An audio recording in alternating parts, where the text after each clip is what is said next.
Thank you. Thank you. You'll look great out there. They said it was going to be a cold day in hell before we elected a Republican governor. Thank you all. Thank you very much. Governor Christie, thank you for being here. Thanks for your tremendous support. And thank you for that very kind introduction. To my wife, Yumi, my daughters, my entire family, it is because of your incredible love and support that I am able to stand here today.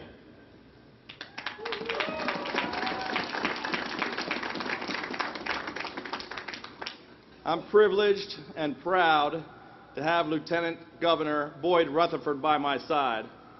He's been more than a running mate. He's a friend, and I am honored to serve with him.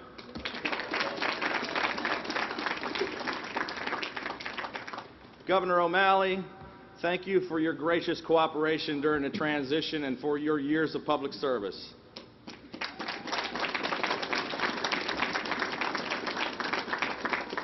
Lieutenant Governor Brown, thank you for your service, not only to the state, but to our nation.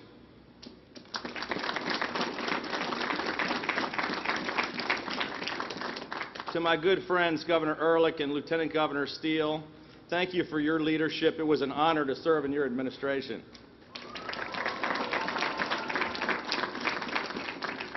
Governor Hughes and Governor Mandel, thank you for all you have done for Maryland. Senate President Miller, Speaker Bush, and members of the Maryland General Assembly, we have great challenges ahead of us, but I look forward to working together with each and every one of you, along with Comptroller Francho, Treasurer Kopp, Attorney General Frosch, Chief Judge Barbera, and the other members of the Judiciary, Senators Mikulski and Cardin, and members of our congressional delegation, and all the local elected officials and other dignitaries. Thank you all for being here for this historic occasion.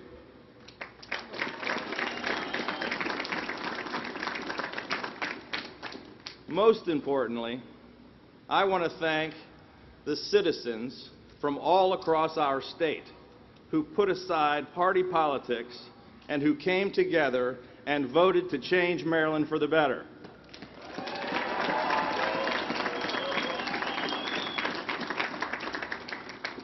I'm grateful because I know something about putting aside partisanship in order to do the right thing.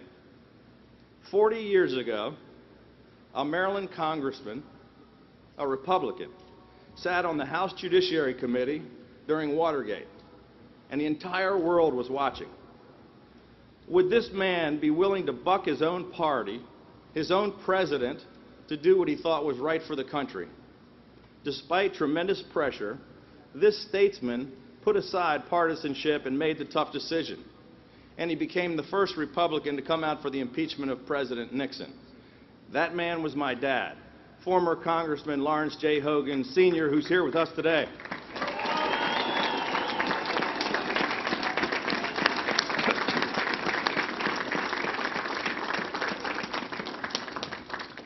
Dad put aside party politics and his own personal considerations in order to do the right thing for the nation.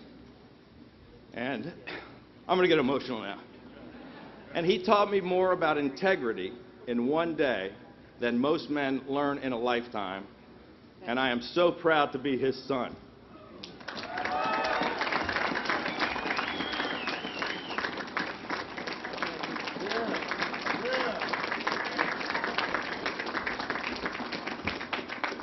Ladies and gentlemen, today we are gathered in front of our beautiful State House, which has been in service since 1772. A few steps from where I'm standing is where General George Washington resigned his commission. 231 years ago, the Revolutionary War ended right here, inside this State House, with the ratification of the Treaty of Paris in 1784.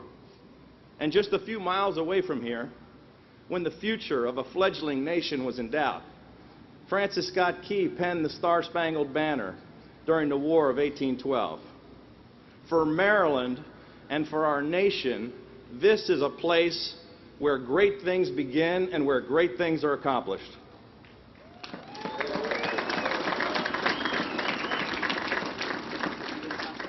Today, against this historic and majestic backdrop, Maryland once again starts a new chapter in our long, proud history.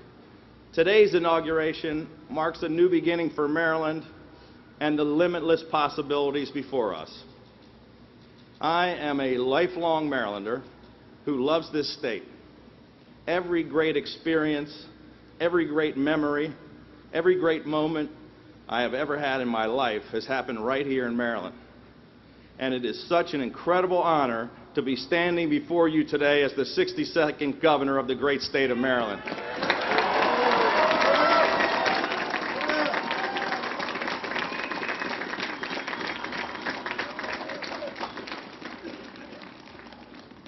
I am truly humbled and deeply grateful for the opportunity to serve my fellow Marylanders. And I vow to work tirelessly every single day to prove worthy of this great honor that you have granted me. Today we celebrate a new beginning for Maryland, remembering our past while striving for a better and more promising future. The question isn't whether Maryland is a great state. The question is, what will we do, all of us, to reinvigorate this great state that we all love? What will we do to ensure that our future is better than our present and our past? I believe that the time has come to cast aside the status quo and to come together to build a better future for our state and all our citizens. We must set the bar higher. We must set the bar higher and create a bolder vision of the future.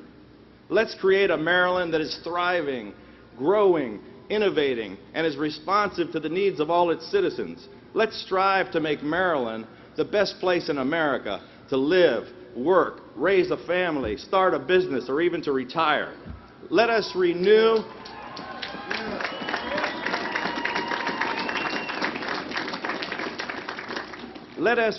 our sense of optimism and make Maryland a place of unlimited promise. Together, let's make Maryland a place that we can all be proud of again.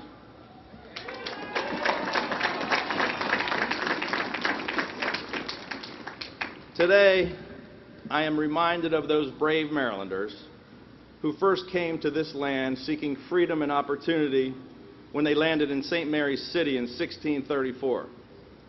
While the challenges facing us today are different, I know that the courage and the spirit of Marylanders is the same. We seek the freedom to compete without the undue burden of high taxes and bureaucratic regulations which make us less competitive. We seek opportunities to build better communities, better businesses, and better lives for ourselves, our children, and our children's children. And most of all, we cherish the freedom and opportunity to decide our future. And today, we celebrate that freedom and opportunity. What I envision for Maryland is not just an economic and fiscal recovery, but a rebirth of our spirit and a renewed commitment to our common purpose. The citizens of Maryland expect great things from us, and they deserve great things from us.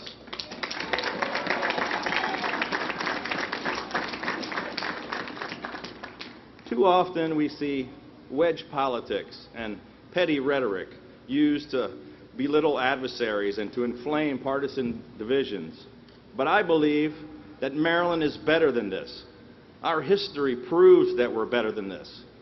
It's only when the partisan shouting stops that we can hear each other's voices and concerns. I am prepared to create an environment of trust and cooperation where the best ideas rise to the top based upon their merit, regardless of which side of the political debate they come from. No problem faces us that hard work, honesty, and courage cannot solve if we work together. Ladies and gentlemen, we can improve the tone in Annapolis, and we will. Yeah.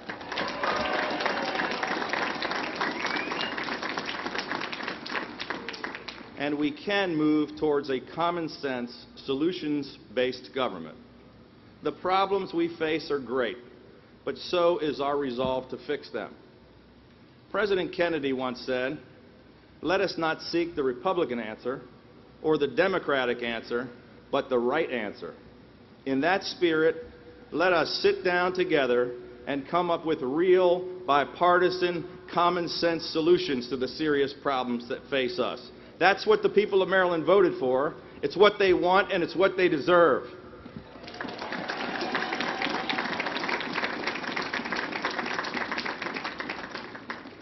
The history of our great state is rich and deep, and our commitment to freedom and justice has always been our strength. In 1649, the Maryland Toleration Act, one of the first laws that granted different faiths the right to freely worship, was enacted. Since then, over the many years, Maryland has blossomed into a state wonderfully defined by our vibrant culture of racial, ethnic, and religious diversity. In our hearts, Marylanders are hardwired for inclusiveness. It's who we are. It's our founding principle. It's a part of our identity, and it's our greatest strength. Our culture of tolerance and mutual respect must also extend to those with whom we happen to differ on politics. Today is not the beginning of an era of divided government. Today is the beginning of a new spirit of bipartisan cooperation in Annapolis.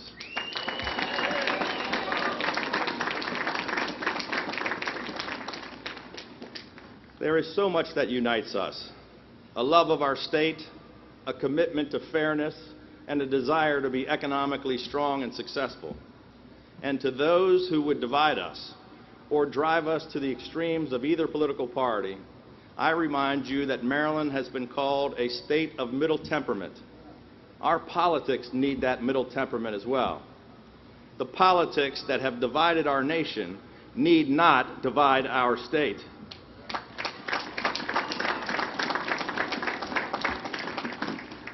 In the days ahead, I ask all Marylanders to seek that middle ground where we can all stand together.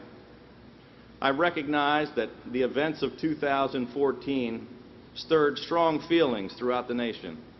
But in keeping with the moderate tradition of Maryland, we expressed our passions in a positive, open, respectful, and civil way as concerned neighbors.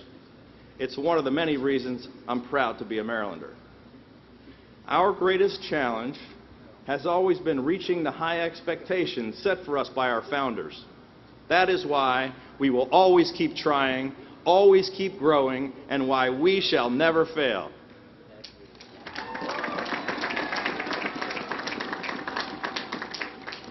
In the end, it isn't about politics. It's about citizenship and the ability to understand the difference. That is what it means to be a Marylander. Maryland's greatness is in her goodness. Partisanship should never denigrate the unique legacy entrusted to us by our founders. To my friends across the aisle, I assure you that partisanship will never play a role in my decision-making. Everything we do will be guided by 4 common-sense principles. First, fiscal responsibility. Our state government must provide essential services yet still live within its means. We must run our state government more efficiently and more cost-effectively.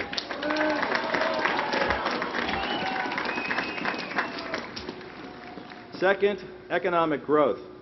Maryland has an educated workforce, world-class universities and colleges, great community colleges and public schools. We have the beautiful Chesapeake Bay, the Port of Baltimore, and a great location in the heart of the Mid-Atlantic region. We must leverage these amazing assets to transform Maryland into a place where businesses can flourish and create more jobs and more opportunities for our citizens. Starting today, let me say loudly and clearly, Maryland is open for business.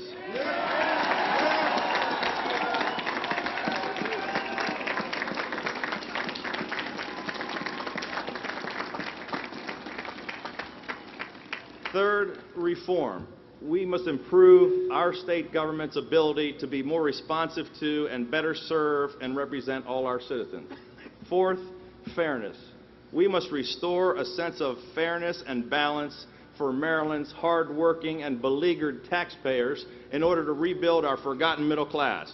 We must get the state government off our backs and out of our pockets so that we can grow the private sector, put people back to work, and turn our economy around.